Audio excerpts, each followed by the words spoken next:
South के superstar Thalapathy विजय 2023 तक film बना रहे थे, अब 2026 में सरकार बना लिए हैं। मृगेंद्र भैया, ये तो बहुत बड़ी उपलब्धि है। 3 साल में ऐसा क्या जादू कर दिया कि अब सरकार बना लिए, मुख्यमंत्री बनने वाले हैं अभी, क्योंकि जो स्पष्ट बहुमत तो नहीं मिला है, लेकिन सबसे बड़ी पार्टी तमिलनाडु में विजय की ही है। हाँ, टीवीके की पार्टी थलपति विजय। पहले थलपति का मैं समझा देता हूँ, उनके फैन लोगों ने नाम दिया था।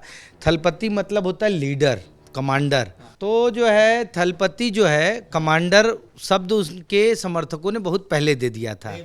और थलपति के जो फैंस क्लब थे, आपने बोला ना पिक्चर बना रहे थे, थलपति के फैंस क्लब थे करीब 24, 25, 30 हजार फैन क्लब्स थे, उसमें लाखों लोग जुड़े थे। और उन्हीं फैन क्लब को इन्होंने अपनी पार्टी बनाई, तो अपने उन्हीं को कार्यकर्ता बना दिया। और अब ये देखिए 105 सीट पर अभी जो है 107 हो गई। 107 सीट पर आगे चल रहे हैं, कुछ सीटें जीत भी लिए हैं, ये एक सीट पर विजेता हो गए हैं, डीएमके 3 पर है। तो थलपति ने अपने जो क्लब को, मोदी जी ने गोल मारा था, आपने लास्ट दिन देखा होगा, बंगाल में प्रचार करने के बाद अगले दिन गोल मारे थे और बोला जा रहा था बंगाल में जो विजेता होगा वो क्लब को जो साधेगा वही विजेता होगा। तो मोदी जी ने वहाँ के क्लब, पोडो क्लब बोलते हैं उसको बंगाल में, थलपति ने अपने समर्थकों का क्लब बनाया और यहाँ जीते। मतलब क्लब वाले दोनों जीत रहे हैं। ये चुनाव आयोग का जो रिजल्ट है उस पर अभी बात करेंगे मृगेंद्र भैया, लेकिन उससे पहले थोड़ा सा मैं बता देता हूँ। आज 5 राज्यों का मतगणना है, 5 राज्यों का रिजल्ट आ रहा है। उसमें सबसे बड़ा उलटफेर कहीं हुआ है तो तमिलनाडु है, क्योंकि तमिलनाडु में स्टालिन सरकार थी, अब वो अब सत्ता से बाहर हो गई है। जो मुख्य विपक्षी थे वो भी सत्ता के करीब नहीं पहुंच पाए हैं, लेकिन सत्ता के करीब जो पहुंचने वाले हैं वो सुपरस्टार विजय है। और सुपरस्टार विजय की हिंदी डब वाली फिल्म आप भी देखते होंगे, जो यूट्यूब में मिल जाता है। तो वही सुपरस्टार विजय अब मुख्यमंत्री बनने की रेस में सबसे आगे हैं। तो उन्हीं की पार्टी पर बात करेंगे और उनका पार्टी कैसे काम करी है और कितना उसको बहुमत मिल रहा है, कितनी सीट जीत रही है, वो सब चीज़ आपको एक एक करके दिखाते जाएंगे। ये चुनाव आयोग की वेबसाइट है जिसमें एक एक करके सभी का आंकड़ा दिया हुआ है। ये जो चुनाव आयोग का जो रिज़ल्ट है, जो अभी अपडेट हो रहा है 3:48 के हिसाब से, तो अब बताइए कौन कौन सी पार्टी किसके अलायंस में है, कौन विपक्ष है, कौन पक्ष है, ये सब चीज़। देखिए 107 सीट टीवीके को मिली है, विजय की पार्टी है।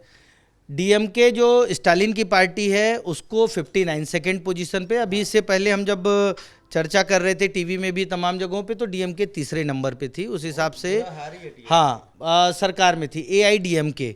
कुल मिलाकर जो टीवीके है उसकी पॉलिटिक्स को समझना है तो विजय थलपति के पॉलिटिकल फिल्मी करियर को समझना होगा।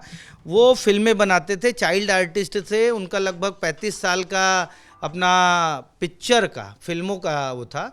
और 2024 में उन्होंने पार्टी बनाई। 2024 में जब पार्टी बनाए तो उनका बेसिक वो था कि हम जो है समानता मूलक समाज की बात करेंगे। वो भीमराव अम्बेडकर की बात करते हैं, पेरियार की बात करते हैं। वो कम्युनल पॉलिटिक्स उससे दूर रहेंगे, जाति धर्म को बांटने वाली जो राजनीति होती है उससे दूर रहेंगे, और जो गरीब है, पिछड़ा है, दलित है, जो दबा कुचला है, उसके उत्थान के लिए काम करेंगे। अब उनकी फिल्में कौन सी थी? फिल्मों में उन्होंने इन्हीं विषयों को लेकर फिल्में बनाई। साउथ की बहुत सी सुपर स्टार फिल्में उन्होंने दी और सबसे ज़्यादा पैसा कमाने वाले फिल्म कलाकार थे वो। आप देखिए कि भारत में रजनीकांत और थलपति विजय, अल्लू अर्जुन, महेश बाबू और रामचरण, यही 4-5 नाम है जिसके बदौलत पूरा दक्षिण भारत का फिल्मी दुनिया चल रहा है। देखिए दक्षिण भारत की फिल्मी दुनिया भूल गया था, दर्शक गाली देंगे। तो रवि भाई साउथ की बहुत फिल्में देखते हैं, मैं तो कम देखता हूँ। तो साउथ की फिल्मों में आप देखिए कि लोगों का बहुत कलाकारों से एसोसिएट करते हैं, जुड़ाव करते हैं। इससे पहले करुणानिधि थे जो स्टालिन के पिता हैं, वो भी कलाकार थे, वो स्क्रिप्ट राइटिंग करते थे, पिक्चर बनाते थे। इससे पहले जयललिता थी जो उनकी अपोजिशन वाली पार्टी की थी, वो भी फिल्मी कलाकार थी। वो भी 4 बार मुख्यमंत्री, 4-5 बार रही।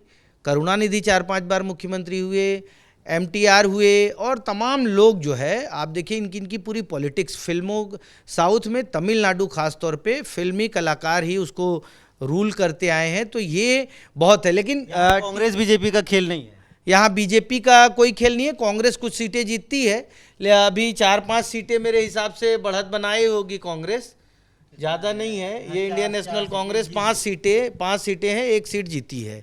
और ख़ास बात ये कि टीवीके ने कांग्रेस को अपने साथ लाने की कोशिश की, उनको बड़ा ऑफर दिया, 60-65 सीटें भी दे रहे थे, लेकिन और लोकसभा की आधी आधी सीटों पे भी बात हो गई। लेकिन अब कांग्रेस के लोगों की मती मारी गई थी कि इनके साथ टीवीके के साथ गठजोड़ नहीं किया, बोले स्टालिन ही ठीक है। और टीवीके ने अपने पहले दिन ही कहा कि स्टालिन और बीजेपी दोनों, मतलब इंडिया गठबंधन और एनडीए गठबंधन दोनों हमारे दुश्मन हैं, हम दोनों के साथ नहीं जाएंगे। तो अभी जो परिस्थिति बन रही है रवि भाई 107 वाली, उसमें इनको वोट जोड़ना होगा तो बहुत मुश्किल होगा, क्योंकि इन दोनों पार्टियों के साथ जा नहीं रहे। बीजेपी 3 सीट है उसको दुश्मन बोल दिए हैं, अब बची पीएमके और आईयूएमएल। तो कुल मिलाकर फाइनल जो और ये 2 साथ हो गए, और ये ये अलग पार्टियां हैं, ये तो साथ में है ना डीएमके के। हाँ। और ये जो है बीजेपी इनके साथ है, कुल मिला के 4 और 2 6 सीट। ये बीजेपी ये इंडिया और गठबंधन के साथ हैं। अब बची 4 और 2 सीट पीएमके और आईयूएमएल 6 सीट। तो इनके पास अभी और 7 है और 6 और बढ़ा दिए तो 13 हो गए। 13 तब भी घटेगा बहुमत का आंकड़ा, तो देखना होगा कि थलपति हाँ पहली बार हो रहा है। दूसरा खास बात यह है कि इस पूरे चुनाव में आप देखिए एक आदमी बहुत महत्वपूर्ण हो जाता है, वो होता है प्रशांत किशोर। आप तमिलनाडु में चुनाव में कहाँ प्रशांत किशोर, हाँ वही बता रहा हूँ, तमिलनाडु में टीवीके का प्रचार जो है, टीवीके का पूरा चुनावी कैंपेन प्रशांत किशोर ने देखा। और बंगाल में भी प्रशांत किशोर ने टीएमसी का देखा।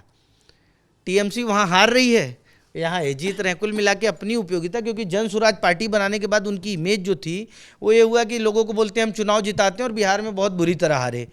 अब जो है थोड़ा रिवाइव होगा, उनकी दुकान थोड़ा चल जाएगी। दर्शकों को एक चीज़ समझा दे रहा हूँ, बहुत ज़रूरी बात मृगेंद्र भैया ने बताई है कि भैया तमिलनाडु में ऐसे चुनाव हुआ है, थलपति विजय देखिए बहुत अच्छी अच्छी फिल्में बना रहे थे। फिल्मों में क्या उनका मुद्दा रहता था कि गरीब की बात, गरीब की बात, आदिवासी की बात, कैसे भ्रष्टाचार हो रहा है, कैसे किसानों के साथ अत्याचार हो रहा है, इस तरह की जो बातचीत वाली जो मुद्दे वाली फिल्म होती है, वही फिल्मों में वो हीरो बनते थे। और उसके बाद जैसे बहुत सारे बड़े बड़े नेता ग्राउंड पर काम करते, लेकिन वो फिल्मों के अनुसार लोगों के बीच में इतने लोकप्रिय हो गए, लोगों को ये लगा कि यार ये तो आदिवासियों की बात करता है, ये तो ग्रामीणों की बात करता है, ये किसानों की बात करता है, मजदूरों की बात करता है। तो मुझे लगता है वो फिल्मों को ही अपना प्रचार का माध्यम बना रखे थे और पैसा भी कमा रहे थे। नहीं, उन्होंने अपने चुनाव की थीम दी सेकुलर सोशल जस्टिस। ये बहुत बड़ा मैसेज है। आप देखिए साउथ में अभी भी नॉर्थ इंडिया की तरह नहीं है, वहाँ धार्मिक लोग ज़्यादा होते हैं और कट्टर धार्मिक होते हैं। हिंदू हैं तो हिंदू धार्मिक होंगे, मुस्लिम हैं तो मुस्लिम धार्मिक होंगे। और तमिलनाडु की थोड़ा भौगोलिक परिस्थिति समझिए, वहाँ श्रीलंका का बॉर्डर पड़ता है, और राजीव गांधी जो देश के प्रधानमंत्री थे उनकी हत्या भी वहीं हुई थी। आप समझ लीजिए कि वहाँ की पॉलिटिक्स बहुत अलग तरीके की है। लिट्टे आंदोलन चल रहा था उस समय, राजीव गांधी को लेकर नाराजगी थी और अंत में उनकी मौत होती है। तो वहाँ की पॉलिटिक्स को कांग्रेस और बीजेपी की पॉलिटिक्स से नहीं समझा जा सकता। देश में हालांकि क्षेत्रीय दल सभी जगह खत्म हो रहे हैं। टीएमसी के खत्म होने से पूरा नॉर्थ इंडिया क्षेत्रीय दलों के विहीन हो गया। आप समझिए क्षेत्रीय दल सहयोगी दल में है, नहीं तो नीतीश कुमार की पार्टी जेडीयू जो है बिहार में थी, समाजवादी पार्टी बसपा उत्तर प्रदेश में थी, शिरोमणि अकाली दल पंजाब में थी, और तमाम पार्टियां जो क्षेत्र बीजू जनता दल उड़ीसा में थी। ये पार्टियां सरकार में रहीं और लंबे लंबे समय तक सरकार में नहीं, 15-15, 20-20 साल। लेकिन बीजेपी का जब से उदय हुआ 2014 के बाद, और बीजेपी की जो चुनाव लड़ने की स्ट्रेटेजी है उसमें अब साउथ के यही राज्य बचते हैं जहां क्षेत्रीय पार्टी है। नहीं तो आप देखिए बाकी जगहों पे आप या तो कांग्रेस की सरकार है या बीजेपी की सरकार है। पार्टियों के साथ बीजेपी जिस प्रकार से खेला करती है वो तो सब देखते हैं। जैसे वहाँ हमने देखा महाराष्ट्र में शिवसेना एक समय लग रहा था कि वहाँ की सबसे बड़ी पार्टी होगी, फिर ऐसा होगा वैसा होगा। डिप्टी सीएम क्या नाम था उनका, शिंदे थे, नहीं पहले सीएम थे और डिप्टी सीएम वो थे फडणवीस, और उसके बाद सरकार बदली और वो सीएम और ये डिप्टी सीएम। मतलब एक कैसा संयोग प्रयोग होता है भगवान जाने।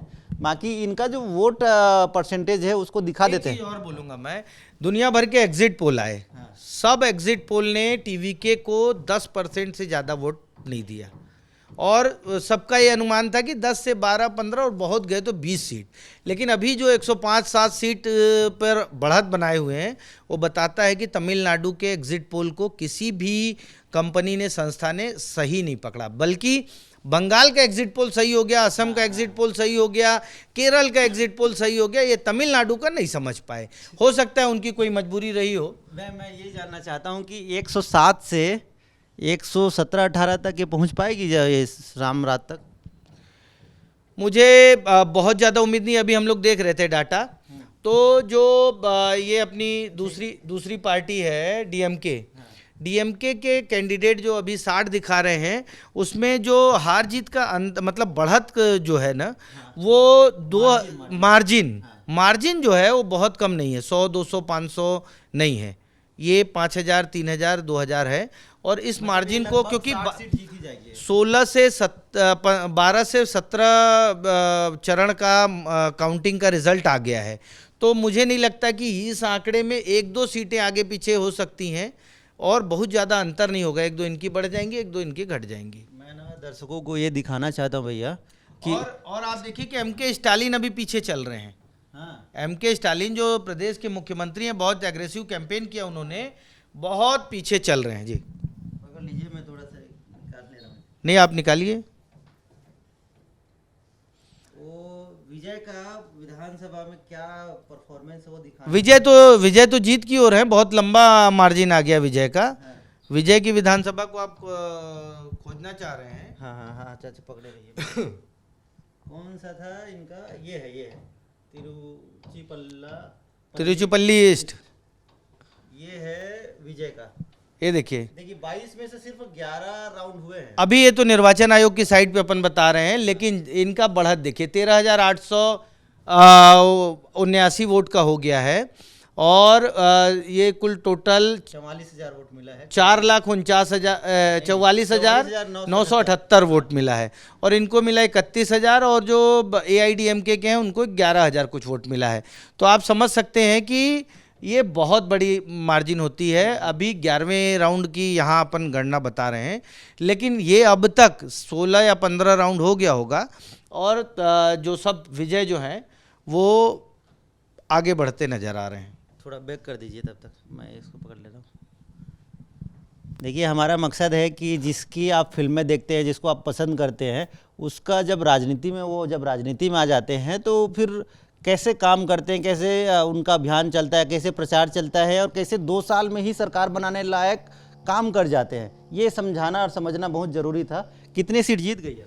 अभी 2 सीट जीती है, अन्ना नगर और तंजावुर की, दोनों सीट। और मार्जिन देखिए 21,000 का और इधर 16,000 का, मार्जिन बहुत ज़्यादा हो गया है। पूरे आप रिजल्ट को देखेंगे, एक एक सीट को देखेंगे, तो जो सीटें जिन पर इनकी बढ़त है वो मार्जिन बहुत अंतर हो गया, उसको अब तोड़ पाना 1-2 सीटें हो सकती हैं, ज़्यादा अंतर नहीं आएगा। बंगाल का इलेक्शन आप देखिए, बंगाल में भी वही है, 7-8 सीटों पे बीजेपी के 52, 54 और 300-250 वोट है। अगर अंतर आएगा तो 7-8 सीटों पे आएगा, नहीं 190 प्लस तो जा ही रहे हैं वो। सच सच बताइए, फिल्म देखते हैं इनका एक आध? हाँ, नहीं मैं फिल्म देखा हूँ, लेकिन क्या है, मैं फिल्मों में उतना रहता नहीं हूँ, और हीरो याद नहीं रहते हैं। अल्लू अर्जुन का देखता हूँ मैं। क्या है, वहाँ की फिल्मों में थोड़ा एक्शन रहता है, एक्शन। वहाँ की फिल्में मुझे लगता है हिंदी भाषी लोग, अगर उन्हीं फिल्मों को तो डब में हम लोग सुनते हैं, वो फिल्में हमको मैसेज देती हैं। हमने देखा, वहीं की साउथ की फिल्म का नाम नहीं पता, 4 अलग अलग जगह मर्डर होते हैं, और उन चारों मर्डर को जोड़कर बताता है कि कितना बड़ा स्कैम था इन मर्डर के पीछे, या फिर वहाँ IT का कितना इस्तेमाल हो रहा है, जो टेक्नोलॉजी है उसका कितना इस्तेमाल हो रहा है। कचरा पर एक फिल्म बनी थी कि उस पर मंत्री और विधायक सब, तो वहाँ की फिल्में मैसेज देती हैं, बड़ा मैसेज देती हैं, जो बताती हैं, समाज को बताती हैं कि ऐसा हो रहा है। हमको तो पता ही नहीं रहता भाई। विजय ने क्या मैसेज दे दिया है देश को? विजय ने बोला है कि सोशल जस्टिस की जो बात करेगा वो तमिलनाडु में राज करेगा। उनका कैंपेन भी वही था, और उन्होंने पूरे कैंपेन में यही कहा, लगातार कहा कि हम तमिलनाडु के लिए लड़ेंगे। आपने बोला कि इतनी जल्दी कैसे? इससे पहले नगरीय निकाय के जो चुनाव हुए थे वहाँ, उस चुनाव में भी इनकी पार्टी उतरी थी और अच्छी सफलता मिली थी, लेकिन लोगों को ये महसूस नहीं हो रहा था कि ये पार्टी विधानसभा में इतना अच्छा कर देगा। प्रचार में जो वीडियो आते थे इनके प्रचार का, एक तो दुखद घटना भी हो गई थी कि बहुत सारे लोगों की जान चली गई। 32 लोगों की जान गई थी, तो लाखों लाखों लोग भीड़ में आ रहे हैं। और साउथ के हीरो का, अब मैं राजशेखर रेड्डी की बात करूंगा। राजशेखर रेड्डी की जब मौत हुई तो 30-35 लोग मर गए। जयललिता के समय बहुत सारे लोग मर जा, मतलब वहाँ एक पागलपन के स्तर का फैन बेस है जो बताता है कि, और इसके पीछे कारण क्या है आप समझिए, कि उनकी फिल्मों में भी वही मैसेज रहता है। उसी इंसान, जैसे हमने अमिताभ बच्चन की कूली देखी, वो फिल्म देखी, आज भी मैं फेंके हुए पैसे नहीं उठाता, तो ये पब्लिक को जोड़ने वाली थी। अमिताभ बच्चन भी लोकसभा गए, अमिताभ बच्चन को कांग्रेस ने टिकट दिया था, सांसद बने। तो और बीजेपी अभी देखिए, कंगना रनौत भी सांसद हैं। तो फिल्मों को लेकर भारत में बड़ा क्रेज है। और तमिलनाडु में आप देखिए कि तमिलनाडु बोल रहा हूँ, पश्चिम बंगाल में साइनी घोष कलाकार हैं, सबसे ज़्यादा रील हम लोग देखे ना, उनकी भाषण देखे ना। तो कलाकारों के लिए पॉलिटिक्स जो है बहुत, फिलहाल ये जो वक्त चल रहा है उसमें अच्छी हो रही है। नहीं, मैं ये भी और जानना चाहता हूँ कि विजय तमिलनाडु में रुक जाएंगे कि पूरे देश में आगे बढ़ने वाले हैं, कि वहीं मुख्यमंत्री बन के या जो भी करना है वहीं करेंगे? नहीं, तमिलनाडु का इतिहास रहा है कि जैसे डीएमके की सरकार रही तो लोकसभा में उन्हीं के लोग जीतते हैं। एआईडीएमके की रही, जयललिता वगैरह तमाम लोग, करुणानिधि, सब केंद्र की पॉलिटिक्स किए हैं और स्टेट में सीएम बने। अगर केजरीवाल की तरह इधर उधर जाएंगे कि नहीं दूसरे राज्यों में? अरविंद, तमिलनाडु का नेता दूसरे राज्यों में नहीं जाता, मैं तो नहीं देखा हूँ, ना तो जयललिता, करुणानिधि, कोई नहीं गए हैं। वो अपने राज्य में ही रहते हैं, लेकिन लोकसभा में आते हैं मजबूती से। अटल जी की सरकार में जयललिता बहुत पावरफुल होती थी। ममता बनर्जी जो आज चुनाव हार रही हैं, वो भी अटल जी की सरकार में थी। तो आप समझिए कि ये लोग जो है, तमिलनाडु का जो है, या केरल का नेता राष्ट्रीय स्तर पे आता है, लेकिन उस तरीके का नहीं कि वो अपनी पार्टी को लेके बगल में कर्नाटक है, आंध्र प्रदेश है, वहाँ जाकर करें। वहाँ के लोकल पार्टीज़ हैं, वो अपना चुनाव लड़ती हैं और वो जीतती हैं। वोट परसेंट दिखा देता हूँ, कितने करोड़ वोट मिले हैं। बैक कर दीजिए थोड़ा सा, बस बस बस बस, ज़्यादा हो गया। एक मिनट, हाँ, यहाँ से मैं कर लूँगा। बाकी राज्यों का भी दिख ही रहा था, लेकिन ये विजय को कितना वोट मिला है ये दिखाना ज़रूरी है। ये वाला रंग आप पहचान लीजिए, इनको मिला है 1,18,36,067 वोट अभी की स्थिति में, 4 बजे की स्थिति में। और ये कौन सी पार्टी भैया? डीएमके, स्टालिन की पार्टी है। हाँ। इनको मिला है 82,18,836 अभी की स्थिति में। बहुत अंतर है। हाँ, आप यहाँ देखिए ना, अच्छा, वोट इधर परसेंट दे रहा है, ये डीएमके का 24%। डीएमके का 24% है। हाँ, और जो विजय की पार्टी है टीवीके, वो 34%। टोटल 10% का अंतर आ गया इनकी पार्टी में। कांग्रेस सिर्फ 3% वोट पाई है। एआईडीएमके 21% वोट पाई है। मतलब कुल मिला तो 0-0 चल रहा है। छोटी पार्टियां, एआईएफबी और ये सब, बीजेपी भी 3% वोट पाई है। ये और 3 सीटें भी मुझे लगता है आगे चल रही है बीजेपी 3 सीटों पे। एआईडीएमके 21% पाई है, जो विजय की पार्टी से 13% कम है। और डीएमके जो है 24% पाई है, जो विजय की पार्टी से 10% कम है। तो बड़ा बड़ा मैसेज दिया है विजय ने तमिलनाडु के पॉलिटिक्स में। प्रचार का वीडियो आप उनका रील देखते थे कि प्रचार का रील इंस्टाग्राम या कहीं पर आ गया तो किस तरह के प्रचार विजय करते थे? विजय के प्रचार का एकदम एग्रेशन वाला था। उनके भाषण को आप सुनिए, आपके अंदर जोश भरेगा। हिंदी में नहीं देते थे ना, दिक्कत। वो हमारे पास जो मैसेज आता तो हिंदी में आता था, भाषण वो अपना तमिल अपनी भाषा में देते थे।